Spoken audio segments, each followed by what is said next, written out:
Good morning, student. How are you? I hope you will fine.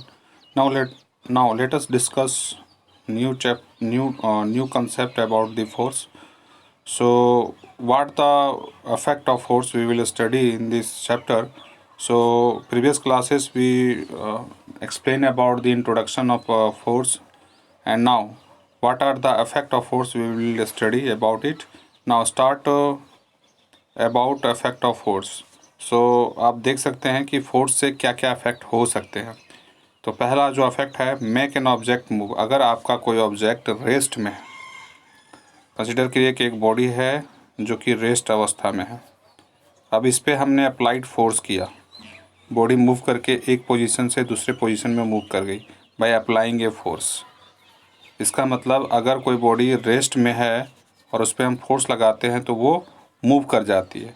ये हमारा effect of force कहलाता है। दूसरा, अगर कोई बॉडी मूव कर रही है, जैसे ये ऑब्जेक्ट यहाँ है, ये यहाँ आई, यहाँ आई, यहाँ आई, यहाँ आई, और बाद में हमने यहाँ पे एक ऑब्स्टेकल डाल दिया, तो बॉडी इसको जैसे ही टच करेगी बॉडी यहाँ रुक गई। तो मोशन तो थी बॉडी की, बाद में इस ऑब्स्टेकल के वजह से ये बॉडी यहाँ पे स्टॉप हो गई। तो हम किसी भी मूविंग ऑब्जेक्ट को हम स्टॉप कर सकते हैं by applying a force. So this is one of the effect of force. Next है आपका change the direction of body. Body का डायरेक्शन चेंज हो जाती है। सपोज करो कि बॉडी इस डायरेक्शन में मूव कर रही है और कोई एक्सटर्नल फोर्स इस बॉडी पे इस डायरेक्शन में लग जाती है, तो ये थोड़ी सी नेट फोर्स इसकी जो है इस डायरेक्शन में चली जाएगी, इसका डायरेक्शन चेंज हो जाएगा फोर्स का। तो हमने यहाँ पे समझा कि इफेक्ट ऑफ फोर्स में डायरेक्शन भी किसी बॉडी की चेंज हो जाती है। नेक्स्ट है इंक्रीज और decrease the speed of moving body.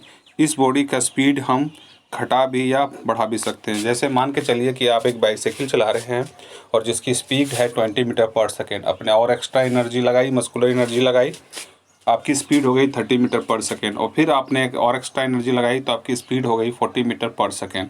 बाद में किसी ऑब्स्टेकल की वजह से आपने थोड़ा ब्रेक लगाया तो आपकी स्पीड क्या हो गई, एक्सटर्नल फोर्स और फ्रिक्शन फोर्स के वजह से वो रिड्यूस हो गई, डिक्रीज़ हो गई, जिसको रिटार्डेशन कहते हैं। तो आप लोगों को समझ में आ गया होगा कि अप्लाइड फोर्स में जब भी हम अप्लाइड फोर्स करते हैं तो इफेक्ट ऑफ फोर्स की वजह से हम बॉडी में स्पीड घटा भी सकते हैं और बढ़ा भी सकते हैं, इंक्रीज़ भी कर सकते हैं और डिक्रीज़ भी कर सकते हैं। लास्ट टॉपिक है हमारा इफेक्ट ऑफ फोर्स का, change the shape and size of body.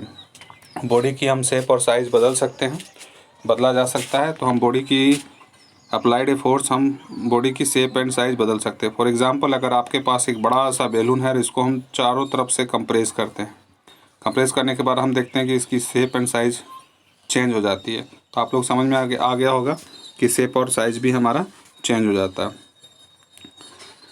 तो अब एक एक करके टॉपिक को समझेंगे कि force can produce a motion, कैसे मोशन में ला सकता है। जैसे मान के चलिए कि एक हैवी बॉक्स आपके पास है और उस बॉक्स के ऊपर आप एक फोर्स लगा रहे हो, जैसे ये बॉक्स है और इस पर एक फोर्स लगा रहे हो, तो ये बॉडी, ये बॉक्स यहाँ पे मूव करके चली जाएगी।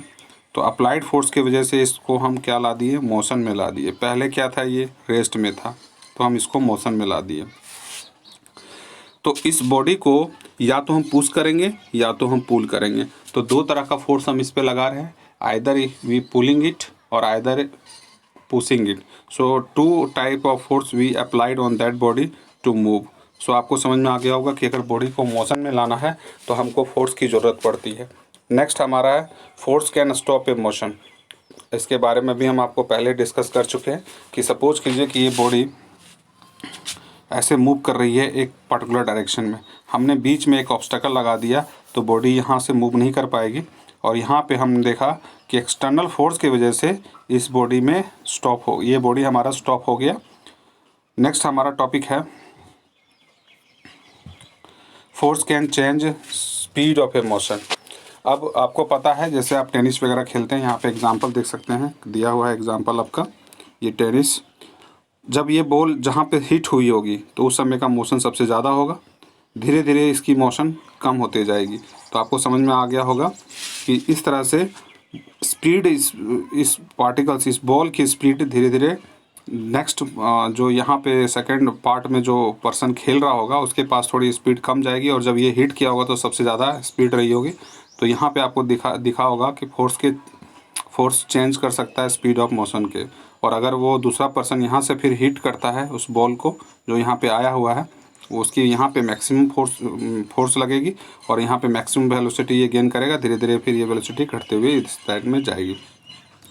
नेक्स्ट आपका है force can change shape and size. Rubber को आप देख लो, रबर को आप अगर स्ट्रेच करते हो तो उसका शेप एंड साइज बदल जाती है ड्यू टू अप्लाइड फोर्स। तो ये आपको समझ में आ गया होगा। नेक्स्ट है type of force. Type of force कौन कौन से होते हैं? एक आपका होता है कॉन्टैक्ट फोर्स और दूसरा होता है नॉन कॉन्टैक्ट फोर्स। दूसरा आपका होता है नॉन कॉन्टैक्ट फोर्स। तो कॉन्टैक्ट फोर्स कौन होते हैं, नॉन कॉन्टैक्ट फोर्स कौन होते हैं, कितने इसके टाइप होते हैं, तो उनके बारे में समझेंगे। सबसे पहले समझते हैं कॉन्टैक्ट फोर्स कहते हैं किसको हैं। तो अगर सपोज कीजिए कि एक बॉडी है, उसमें या तो पुल करे या तो पुश करे, या तो पुल करे या तो पुश करे। अगर हम इसको पुश कर रहे हैं, इसको पुश कर रहे हैं, तब भी हमारा बॉडी दूसरा बॉडी से कांटेक्ट में आएगा और इस पर फोर्स लगाएगा। और अगर पुल कर रहे हैं तो यहाँ पे भी कांटेक्ट बन रहा है बॉडी का, तो ये हमारा कांटेक्ट ऑफ फोर्स हो गया। कांटेक्ट फोर्स किस तरह का लगाया जाता है? पहला आपका आता है मस्कुलर फोर्स के अंदर, जो मसल से लगती है फोर्स, उसको हम मस्कुलर फोर्स कहते हैं।